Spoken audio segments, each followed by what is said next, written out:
इधर दे दो माइक। ओम दीजिए। जी। अभी आपने बताया कि यदि गाय भाग रही है और उसके पीछे ग्वाला जा रहा है तो गाय ने ग्वाले को बांध लिया है। आपने कहा, मैंने कहा। चलो बताइए। ऐसा आपका भाव था जी।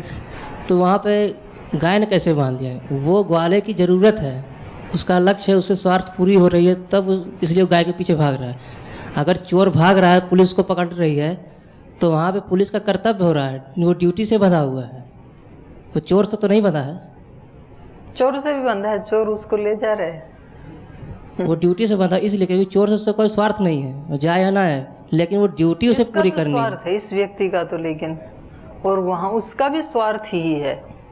जो पुलिस वाला भाग रहा है उसको पता है अगर इसको नहीं पकड़ा तो सस्पेंड भी हो सकता हूँ, तो कहीं ना कहीं वो बंधा ही हुआ है वो भी उस व्यक्ति से।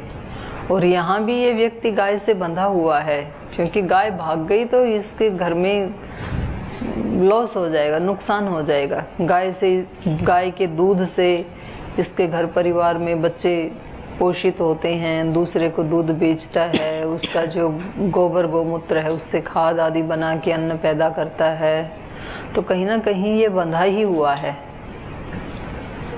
अगर इसका कोई भी स्वार्थ ना हो तो ठीक है, गाय को जाने दो। हाँ, तो वो अपने स्वार्थ से ही बंधा है। हाँ, ना कि गाय से बंधा है। तो गाय निमित्त बन गई ना उसमें, स्वार्थ में। हाँ, निमित्त है। तो फिर यही कहेंगे ना कि यही गाय से बंधा है, गाय इससे नहीं बंधी हुई है। वो एक नदी में वो रीछ बह रहा था, वो कहानी सुनी है ना? नहीं। सन्यासी ने कहा, दो सन्यासी बैठे थे और कुछ काला काला बहते हुए जा रहा था नदी में। तो एक सन्यासी ने कहा, अरे अपने पास कंबल भी नहीं है, देखो कितना अच्छा कंबल बह के जा रहा है पानी में। तो उसने दूसरे ने कहा, मैं तैरना जानता हूँ, मैं ले आता हूँ, बड़ा मुलायम लग रहा है। तो वहाँ गया तो उसने जैसे उसको पकड़ा तो वो भालू था, कंबल तो था नहीं। और वो बहुत देर तक धींगा मस्ती कर रहे, भालू ने उसको पकड़ लिया, वो भालू को, दोनों छोड़ ही नहीं रहे। अब इसको लगा कि ये तो भालू है, धोखा हो गया। अब ये छुड़ाना चाह रहा है अपने आप को कि मैं पीछे छुड़ा के भागूं, वो छोड़ नहीं रहा है भालू, क्योंकि वो डूब रहा है। इधर से ये सन्यासी, अरे बहुत देर लगा दी कंबल लाने में, आ भी जाओ अब। बोले, अब मैंने कंबल को नहीं पकड़ रखा, अब कंबल ने मुझे पकड़ रखा है। ये छोड़े तब तो आऊं। तो हमने संसार को नहीं पकड़ रखा, संसार ने हमें पकड़ रखा है। या ऐसे भी होता है कि हम, संसार ने हमें नहीं पकड़ रखा, हमने संसार को पकड़ रखा है। त्रिगुण ने हमें नहीं पकड़ रखा, हमने त्रिगुण को पकड़ रखा है। तो दोनों होते हैं। संतों के लिए उन्होंने नहीं पकड़ा त्रिगुण को तो वो मुक्त हैं, हमने पकड़ रखा है कस के तीनों को, इसलिए हम बद्ध आत्मा हैं। तो ये हर आत्मा की स्थिति के ऊपर निर्भर करता है किसने किसको पकड़ रखा है। हो सकता है अगर किसी की आसक्ति नहीं है और सेवा भाव से यदि वो गौ का पालन कर रहा है, कर्तव्य भाव से कर रहा है, तो उसको गाय नहीं बांधेगी। फिर वो हमारे चित्त के उदाहरण तो एक अंश में समझाने के लिए होते हैं, पर किसने किसको बांध रखा है ये वो व्यक्ति ही बता सकता है, उसकी मनस्थिति के ऊपर निर्भर करता है ये। और कोई व्यक्ति अगर जैसे आपने कहा त्रिगुणातीत हो जाए तो भी तीनों गुण तो काम करेंगे ही उसके। हाँ करेंगे ना, क्यों नहीं करेंगे। यही तो मैं बता रही हूँ तब से कि जो संत हैं, योगी हैं, जिनके बारे में एक आदर्श स्थिति के बारे में शास्त्र कहते हैं, तो वो कर्म करते ही हैं, लेकिन वो बंधे हुए नहीं हैं। और चलो और कोई सामाजिक कार्य बहुत बड़े नहीं भी करते हैं तो कम से कम शरीर को चलाने के लिए खाना पीना सोना रहना ये इतना तो करते ही हैं, सफाई करना, तो वो सब भी तो कर्म है, वो सब भी तो त्रिगुण के अंदर ही आते हैं। और कुछ भी ना करें तो अपने शरीर का तो कम से कम कर ही रही है ना, इसकी साफ सफाई, इसका लैट्रिन पेशाब, इसको स्वच्छ रखना, इसको खिलाना, इतना तो करना ही होता है। तो त्रिगुण साथ ही है ना, तो उसको जो ये सब करते हुए बंधता नहीं, वो जीवन मुक्त कहते हैं उसको। वो क्रियाएं उसके लिए फिर कोई कर्माशय बनाने वाली नहीं बनेंगी। बहुत थोड़ा हल्का सा, वो किसी दूसरे को तो पता भी नहीं चलेगा ना कि कौन इससे अकर्ता भाव में कर्म कर रहा है, कौन निर्लिप्त भाव में कर रहा है और कौन लिप्त होकर के कर रहा है, ये दूसरे को बिल्कुल पता नहीं लगेगा। कुछ लोग दूसरे का ही देखते रहते हैं, देखो ये इनका कैसे उद्धार होगा, ये कर्म में फंसे हुए हैं, डूबे हुए हैं, इस सन्यासी बन करके भी और समाधि नहीं लगा रहे हैं और अपने साथ साथ दूसरों को भी डुबा रहे हैं, इनका कैसे कल्याण होगा। वो ऐसा सोच सोच के वो अपना नया कर्म बनाते चले जा रहे हैं, संस्कार। तो वो और हम देखो कितने अच्छे हैं, हम बैठे हैं ऐसे ध्यान लगा के, समाधि, हमें कोई लेना देना नहीं है दुनियादारी से। ये लोग कितने अज्ञानी हैं, ये लगे हुए हैं। और वो जो लगा हुआ है वो कहता है प्रभु आज के लिए तूने जो दी थी सेवा वो कर दी है, बड़े प्रसन्नता के भाव से की है, खुश होकर के की है, भक्ति के भाव से की है, तेरी ही शक्ति से की है, तेरे ही द्वारा की है, तेरे ही लिए की है, और अब इसको तू संभाल और मैं तेरी शरण में। वो बिल्कुल निर्लिप्त है, सब कुछ करके भी उसको किसी चीज से बंधा हुआ नहीं है। वो करते हुए भी निर्लिप्त हो सकता है और ये बैठा बैठा भी बंध सकता है, क्योंकि दिन भर उसका चिंतन कर रहा है और वो भी नेगेटिव चिंतन कर रहा है, तो एकांत में बैठ करके भी बंध सकता है। तो अध्यात्म जो है ना, वो बाहर तो जो दिखता है वो तो परछाई मात्र है। अध्यात्म 90% आंतरिक है, 90% इस पे डिपेंड करता है कि हम किस भाव से कर रहे हैं, किस उद्देश्य से कर रहे हैं, किस विचार से कर रहे हैं, कैसा कर रहे हैं। मतलब हम उसको ऐसे बेगार टारने के लिए कर रहे हैं या उसको सुंदर से सुंदरतर सुंदरतम बनाने के लिए। जैसे भगवान की पूजा कोई करता है तो किस भाव से करता है कि ये सबसे अच्छी मेरी पूजा हो ताकि मुझे फल मिले। तो ऐसे कोई अपने कर्म को भी पूजा बना के, तो ऐसे तो बहुत संत हुए ना जिन्होंने कर्म के द्वारा ही भगवान की भक्ति की और उन्होंने उसको बैठे बैठे ही पा लिया, उनको कहीं ज्यादा जाने की आवश्यकता नहीं पड़ी। तो ये नहीं बताया जा सकता और सबके लिए नहीं, एक नियम नहीं होता है। सबके चित्त की स्थिति अलग है, सबके संस्कार अलग हैं, लेकिन किसी भी मार्ग से कोई व्यक्ति यदि सत्य को आधार बना करके अभिप्सा करता है तो वो किसी भी मार्ग से पहुंच सकता है। हजारों मार्ग ईश्वर तक पहुंचने के ही हैं। ठीक है, आगे चलिए जी। ओम दीदी प्रणाम। दीदी कहते हैं कि अंदर से शांत रहे और बाहर से क्रियाशील, और एक भी बात कही जाती है कि अंदर जो होगा बाहर भी वही प्रकट होगा। तो ये दोनों बात तो थोड़ा अलग अलग लग रहा है। नहीं नहीं, स्थिति तो वही होगी ना। अंदर से चित्त शांत है और शांत चित्त से जो व्यक्ति काम करेगा तो बाहर भी वो काम, जैसे मान लो शांत चित्त होकर के हम हलवा पूड़ी बना रहे हैं, गुरुद्वारे में प्रसाद बनाते हैं ना जैसे, तो वो उसका जाप करते करते बनाते हैं।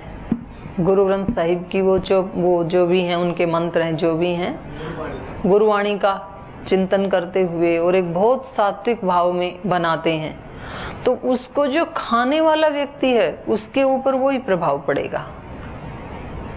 और एक घर में जो बहुत दुखी परेशान होकर के कभी चकला भी आधा पूंछा, आधा बेलन को पूंछा, कभी इधर डाल दिया, फिर वो टूट गया, फिर वो मेरे तो किस्मत में ये लिखा है, फिर उसको ठोक ठाक के जैसे तैसे गुस्से में बनाते हैं। तो कभी नमक ज़्यादा पड़ गया, कभी हल्दी, इनका तो रोज़ का यही काम है, ना कहीं मेरे को भक्ति ना पूजा, पता नहीं कौन से जन्मों का ये बदला ले रहे हैं, क्या किया था। इस भाव से जो बना रहा है तो खाने वाला भी फिर ऐसे, क्या ये बड़बड़ खाना पड़ता है, इससे अच्छा तो कहीं जाके होटल में खा लें तो बहुत अच्छा है। तो कैसी एनर्जी बन रही है घर में, क्या तो बनाने वाले की बन रही है और क्या खाने वाले की बन रही है, और क्या कोई हमारे जैसा अतिथि चला जाए तो उसकी बनेगी।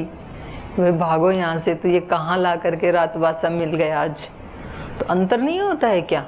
एक घर में आप जाते हैं, सारे सदस्य इतने अंदर से पवित्र भाव से, भक्ति भाव से, कृतज्ञता के भाव से अपना अपना काम कर रहे हैं। उस घर में जब आप रहते हैं, खाना खाते हैं, सोते हैं, तो कैसा लगता है। और एक आप ऐसे घर में जा रहे हैं कि सारे एक दूसरे से झगड़ा कर रहे हैं, ब्लेम कर रहे हैं, टॉन्टिंग कर रहे हैं, चिड़चिड़े हैं। उनके घर में एक दिन रहना पड़े तो फिर कैसे, दोनों की अलग स्थिति होती है कि नहीं होती है सूर्यदेव जी? तो जो अंदर है उसी का ही रिफ्लेक्शन बाहर होता है। आप बाहर से कितने भी क्रियाशील क्यों ना हैं, लेकिन अंदर से यदि आप शांत हैं तो आपके हर कर्म से खुशबू आएगी, व्यक्ति को प्रेरणा मिलेगी।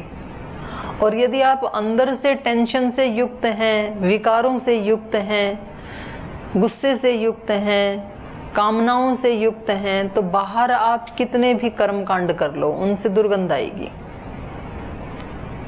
नहीं वो शांति दे पाएंगे। क्रियाशीलता शरीर का धर्म है, शांति मन बुद्धि का धर्म है। दोनों एक दूसरे प्रभावित होते हैं। और कौन था जी? इनको दे दो। ओम दीदी प्रणाम। एक साथ हमारे अंदर दो गुण घटित हो सकते हैं क्या? तीनों ही रहते हैं एक ही साथ, प्रधानता एक की होती है।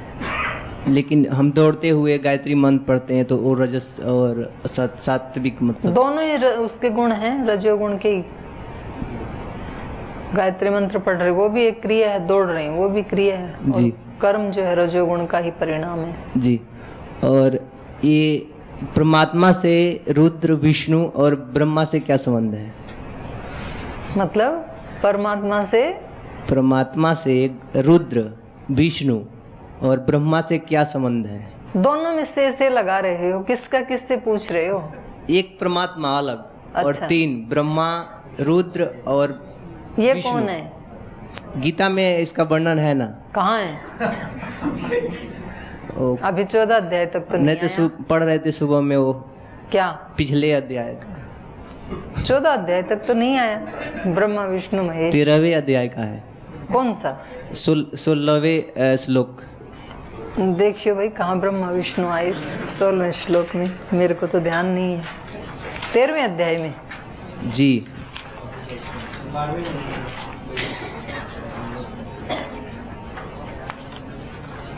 सर्वतः पाणिपादम ये है मेरे में, तो सर्वतः श्रुतिमत लोके सर्वम आवृत्ति तिष्ठति। यहाँ तो कोई ब्रह्मा विष्णु तो नहीं है।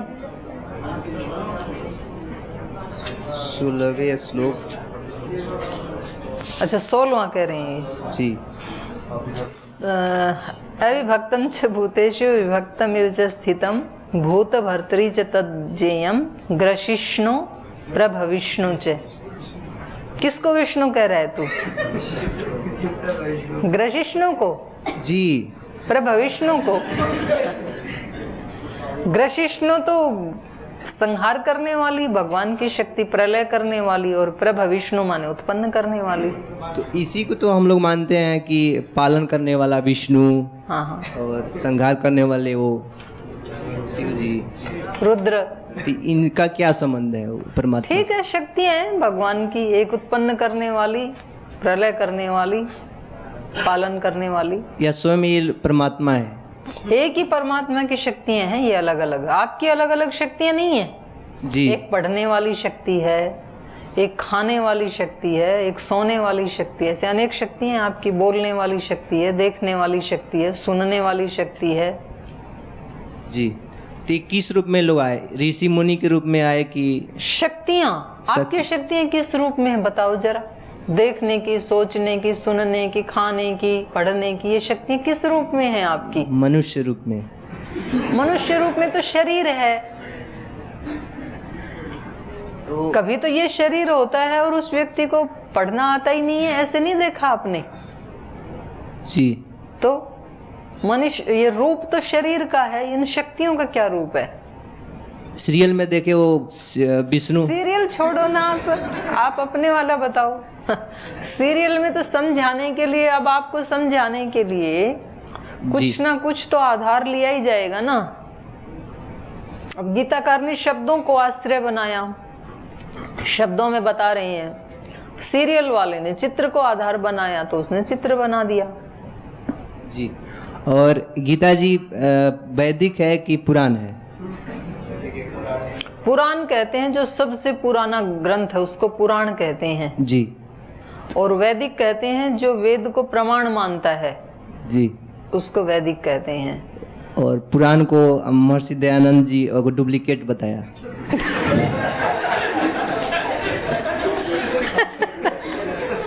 तो हम लोग क्यों अध्ययन करते हैं? डुप्लीकेट उसमें ना बाद में कुछ लोगों ने कुछ श्लोक प्रक्षिप्त कर दिए, मिक्सअप कर दिए। जी जी। तो वो जो प्रक्षिप्त भाग है उसको कहा महर्षि दयानंद ने। जी। इनके अलग ही प्रश्न होते हैं सबसे। हो गए सबके? हाँ, उसको भी दे दो। ओम दीदी। जी। दीदी जी, जो शास्त्र में बताए हुए जो ईश्वर प्राप्ति की साधन और जो तत्व ज्ञान है ना, उसी को हम लोग अंतिम सत्य कैसे मान सकते हैं? जैसे हमारे ऋषि तो एक उच्च स्तर में थे, तो उनकी अनुभव क्या आप मतलब ये कहना चाह रहे हैं कि जो गीता में लिखा है उसको अंतिम सत्य कैसे मान लें, ऐसा? जी, जो शास्त्र में जो भी शास्त्र जो एक ऋषि के अनुभव है ये, तो उसी को अंतिम सत्य मानेंगे, या जैसे अनुभव तो अलग होता है? अच्छा, आप ये बताओ कि 2 + 2 4 होते हैं, ये आपको किसने बताया? इसको हम सत्य कैसे मान लें? 2 और 2 4 होते हैं, इसको सत्य कैसे माने? इसको आप भी मानते हो कि 2 और 2 4 ही होते हैं, और आपको किसने बताया? आपके स्कूल टीचर ने बताया। टीचर। और आपके टीचर को किसने बताया? टीचर। उनके टीचर ने बताया। उनके टीचर को किसने बताया? उनके टीचर ने बताया। अंतिम टीचर कौन था? जो भी कोई था। आदि सृष्टा तो फिर भगवान का ही है ज्ञान तो। लेकिन आज हम उसको 2 और 2 4 कैसे मान लें? क्योंकि हमने स्वयं देखा कि हमने 1 2 3 4 ऐसी वस्तुएं रखी, 2 इधर रखी, 2 इधर, दोनों की मिलाई तो 4 हो गई। तो जो टीचर ने बोला वो ठीक ही है। दीदी जी, ऐसे ही जो इन ऋषियों ने बताया यहाँ पे, तो ये सत्य है या असत्य है, इसको कुछ लोगों ने जी करके देखा, और उन्होंने जब जिया तो उन्होंने पाया कि जो इसमें कहा है वैसा ही मुझे भी अनुभव हुआ है, इसलिए हमने उसको प्रामाणिक मान लिया। जैसे हमने देखा अपने जीवन में कि जब कोई व्यक्ति मेरे को कष्ट देता है और मैं भी बदले में उसको, या तो मैं बलवान हूँ तो कष्ट दे देता हूँ, या उसकी पिटाई कर देता हूँ, या वाणी से उसको डांट देता हूँ, या फिर किसी दूसरे व्यक्ति के साथ चर्चा करके उसकी बुराई करके अपने आप को मैं संतुष्ट कर लेता हूँ। ये सारे, एक तो ये तरीका है, और एक तरीका ये है कि उसने जो किया वो उसके अपने ज्ञान के अनुसार किया, अपने संस्कारों के अनुसार किया। शायद उसको ये अच्छा लगता होगा, लेकिन मुझे अच्छा नहीं लग रहा है। तो मुझे अब इस स्थिति में मुझे क्या करना है? मुझे करना है दूसरे को क्षमा करके और अपने आप को आगे मेरे को बढ़ाना है, मेरे को नहीं यहाँ पे उलझना है। तो ये दोनों मैंने करके देखे। तो जब मैंने पहले वाला किया, बदला लेने की भावना और उसके साथ उलझने की भावना, और उलझ भी गए, तब मुझे क्या हुआ? कष्ट हुआ, और ज़्यादा कष्ट हुआ, और मैं अपनी जो एक स्थिति थी उससे नीचे आ गया। और जब मैंने दूसरे वाला किया, ये तो संसार में सब आत्माएं अपनी यात्रा कर रही हैं, उसकी यात्रा अलग, मेरी अलग। तो मुझे क्या करना है इन परिस्थितियों में? मैंने वैसा किया जैसा यहाँ बताया था कि ऐसी सिचुएशन में क्या करना चाहिए, जो ऋषियों ने बताया था वैसा मैंने करके देखा, तो उससे मेरे को सुख मिला। तो मैंने मान लिया कि वो रास्ता गलत है और जो ऋषियों ने बताया वो ठीक है। तो ऐसा ही है ये, तो इसलिए हम इसको प्रमाण मानते हैं। दीदी जी, जैसे अनुभव तो अलग होता है। किसी को मान लीजिए भजन सुनने से आनंद आएगा, तो किसी को वही भजन बुरा लग जाएगा, बोर लग जाएगा। हाँ, ठीक है। तो अनुभव यानी कि जैसे उस साधन को हटके अलग साधन का प्रयास हम लोग कर सकते हैं कि? हाँ, कर सकते हैं। इसलिए तो इन्होंने तो सब खुली छूट दी है ना, कोई एक पर्टिकुलर साधना नहीं बताई। जो आपका जैसे संस्कार है आपको उसी में आनंद आएगा। तो कोई भी रास्ता आप अपनाएं। बाहर से देखने का जो स्थूल क्रियाओं का स्वरूप है वो अलग होता है, हो सकता है, होता भी है। तो जरूरी तो नहीं है कि भगवान की प्राप्ति सब ने केवल वेद के मंत्रोच्चारण करके ही की। किसी ने तो खेती करके भी की, किसी ने कपड़ा बुन के भी की, किसी ने कोई दूसरा तीसरा काम करके भी की। तो सबके अलग अलग संस्कार हैं, अलग अलग ढंग से कर सकते हैं। तो दीदी अनुभव अलग, सबका अलग अलग ही रहेगा। हाँ, सत्य एक है, लेकिन एकम सद्विप्रा बहुधा वदंती। एक कहेगा कि मुझे इससे मिला, दूसरा क्या अनुभव है, मुझे इस मार्ग से मिला, तीसरे को इस मार्ग से मिला। कोई भी मार्ग आप अपना सकते हैं। सत्य एक ही है लेकिन सब में। जैसे जिसको वैदिक धर्म में हमने 5 यम कहा, उसी को जैन धर्म में 5 अणुव्रत कहा। चीज वही है। मतलब कोई भी धर्म ये नहीं कहेगा कि अब्रह्मचर्य में रहते हुए भी ईश्वर को पाया जा सकता है। अब आप उसको अणुव्रत कहें, ब्रह्मचर्य कहें, पवित्रता कहें ब्रह्म कुमारियों की भाषा में, या कहीं इस्लाम की भाषा में कुछ और कहें, शब्द अलग अलग हो सकते हैं, लेकिन वो तत्व एक ही है कि बिना सत्यनिष्ठ हुए बिना, पवित्र हुए बिना, ब्रह्मचर्य का पालन किए बिना कोई भी आगे नहीं बढ़ सकता है। ये ध्रुव सत्य है, अटल सत्य है। कोई भी मत, पंथ, संप्रदाय, वो चाहे पूर्व का दार्शनिक हो, वो पश्चिम का हो, वो कहीं का भी हो, चाहे किसी भारत देश का हो, पाकिस्तान का हो, कनाडा का हो, कहीं का भी हो, करना वही पड़ेगा सबको। तो भेद में अभेद है ये। फिर दीदी तो फिर कोई शांत में, जैसे शांत में मन चित्त को ईश्वर को प्राप्ति, यानी कि ईश्वर का अनुभव कर सकते हैं, तो हो सकता है कोई हंस के भी, या वो तो है ही उदाहरण। रमण महर्षि एक जगह बैठ करके समाधिस्थ होकर के उन्होंने उसको पाया, महाप्रभु चैतन्य ने नाचते हुए पाया, उसका मना ही नहीं है। तो हो गए सबके प्रश्न। अब थोड़ा सा तो टाइम बचा मेरा। हाँ, आपका और बच गया, जल्दी पूछ। हाँ पूछ।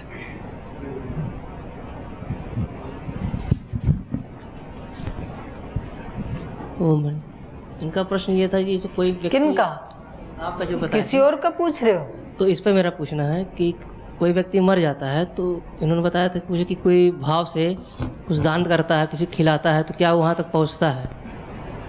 तो जैसे इस यहाँ पे गुरुकुल की सारी व्यवस्था पाकशाला की स्वामी जी देखते हैं, और मैं स्वामी जी से बोलता हूँ कि स्वामी जी मुझे रसगुल्ला खिला दो, बहुत दिन हो गया रसगुल्ला बनवाइए, कई दिन मैं कहता हूँ, इस बीच मेरा एक्सीडेंट हो जाता, मर जाता हूँ, और स्वामी जी यही कहेंगे बेचारा मर गया ब्रह्मचारी, मैं रसगुल्ला ना खिला पाया। चलो मैं भाव से बनाता हूँ, जो हाँ कहीं भी हो मिल जाए। और मान लीजिए मैं अगला शरीर में शेर का पाता हूँ। किसका? शेर का। शेर का? तो मैं कहाँ से रसगुल्ला खाऊंगा? मैं तो, मेरा भोजन तब तो हिरन हो गया वहाँ पे। ठीक बात। तो ऐसा भाव से कहाँ उसे प्राप्त होगा? नहीं, वो तो मैंने बताया ना, वो शरीर नहीं है तो नहीं मिलेगा उसको। पर आपकी आत्मा यदि अतृप्त थी, और मैंने कहा कि मैं आत्मा आपसे माफ़ी मांगती हूँ, रसगुल्ला नहीं खिला पाई, तो आपसे क्षमा मांगते हैं, आप हमें माफ़ कर दीजिए। ये मेरा भाव आपकी आत्मा तक पहुँचेगा। तो ऐसा जैसे भाव, हम किसी के प्रति अपराध कर देते हैं तो फिर हम क्या बोलते हैं? उसको गुस्सा आता है, अपराध करते हैं, तो फिर हम कहते हैं सॉरी कान पकड़ के, तो तुरंत उस कूल डाउन हो जाता है, फिर वो तो तृप्त हो जाता है। उससे पहले बड़ा नाराज हो रहा था वो व्यक्ति। मैंने तो भाव की बात कही, मैंने रसगुल्ले की तो कही नहीं। स्थूल चीज तो जो खाएगा उसके पेट में जाएगा। मैंने नहीं कहा कि रसगुल्ला शेर के पास जाएगा वहां तक। शेर क्या, आप मनुष्य बन जाएं तो भी नहीं जाएगा ये वाला रसगुल्ला, तो दूसरा भले ही आपको मिल जाएगा। तो ये तो मैंने नहीं कहा, मैंने तो यही कहा कि स्थूल चीजें नहीं जाती भाव से लोग खिलाते जो हैं, भाव से खिलाएं तो मेरे लिए तो अच्छा है ना, मैं अच्छे भाव से कोई काम कर रही हूँ तो। उस भाव से दूसरों को खिलाते हैं कि वहाँ भी चला जाएगा, पंडित जी लोग आते हैं, नहीं वहाँ नहीं जाएगा। हाँ, पंडित जी के को खिलाया उसको तो अच्छा लगेगा ही, और मेरे मन को अच्छा लगेगा। भाई जब मैं कोई काम कर ही रही हूँ, यज्ञ कर रही हूँ, रसगुल्ला खिला रही हूँ, तो उसको दुर्भाव से क्यों खिलाना? अच्छे भाव से ही खिलाना। तो कम से कम मेरी आत्मा का तो दुर्भाव से बच ही गई ना मैं, तो मेरा तो कल्याण हो ही गया। और यदि वो रिसीव करने के लिए तैयार है तो मेरा ये सद्भाव उस आत्मा तक भी पहुंचेगा, क्यों नहीं पहुंचेगा? उसके तो कोई रोक टोक नहीं, शरीर की तो रोक टोक है। स्थूल तो नहीं जा सकता है दूसरी जगह, सूक्ष्म तो जा सकता है, क्यों नहीं जा सकता है? इसको क्यों ज्यादा आप ये गुत्थी जो है ना, ये इसको शब्दों में नहीं सुलझा सकते हैं। नहीं, इनको समझाने के ताकि इनको नहीं उनको बाद में समझा देना, आप अभी क्लास में मत समझाओ भाई, इनसे समझ लेना, ये समझा देंगे। अगले जन्म में जब ये आदमी का जब वो जन्म लेंगे उस समय शायद मिल सकता है, वो नहीं मिलेगा, कदापि नहीं मिलेगा। नहीं, जो भाव इनका जो अगर वहां तक जब ये इन्होंने उस भाव से उनको बना के दिया है, जगह जाएगा भाव। हाँ, तो भाव जब ये जब भी ये मनुष्य जन्म लेंगे उस समय उसको मिलेगा। नहीं भाव नहीं तो जब कर्मों का फल हमें इस जन्म में जब हम करते हैं उसका फल तो हमें मिलेगा ही ना। रसगुल्ला तो नहीं मिलेगा, पर रसगुल्ला का जो भाव रहेगा जब वो जन्म लेगा, अगले जब भी जन्म लेगा वो तब मिलेगा। अच्छा रुको, आप रुक भी जाओ। मैं कह रही हूँ भाव सब योनि में मिलता है, भाव केवल मनुष्य को ही मिलता है ऐसा नहीं है। ये तो साइंस ने खोज की ना कि आप किसी पौधे को भी लगा करके रोजाना उसके पास जा करके आप चिल्लाते हैं, रोते हैं, बुरी बातें बोलते हैं तो वो सूख जाएगा थोड़े दिन में। और किसी पौधे के पास जा करके रोजाना संगीत बजाते हैं, वीणा बजाते हैं, भजन गाते हैं, आप ध्यान करते हैं तो वो और ज्यादा पुष्ट होगा। भाव तो अन्य योनियों में भी मिलते हैं, पशुओं में भी मिलते हैं। पशु अपने पशु के प्रति मालिक का भाव एक प्रेम का भाव होता है, तो उसके जाते ही जो है ना, मैंने देखा कुत्ते बिल्ली नहीं देखा आपने, अपने मालिक के आते ही उसके पैर चाटेंगे, तलवे चाटेंगे, लेट जाएंगे, अपना पेट दिखाते हैं, तो कितना समर्पित हो जाता है। और वही कुत्ता जब दूसरा कोई आए तो फाड़ने को तैयार होता है। भाव तो पहचानते हैं, चोर आए तो पाड़ लेगा, मालिक आए तो भाव सब आत्माओं, क्योंकि आत्मा तो वही है ना सबके अंदर, तो सब आत्माएं हमारे अच्छे भाव को भी रिसीव करती हैं और बुरे भाव को भी रिसीव करती हैं। तो इस पे और चिंतन कर लेना। आज का आपने सारा पाठ, अब समय हो गया है, और कुछ अपने सहपाठियों से भी चर्चा कर लेना, और कोई बच गई हैं तो फिर कल करेंगे, फिर आज का तो हो गया समय। तो चलिए विराम देते हैं आज की कक्षा को यहीं पर ही।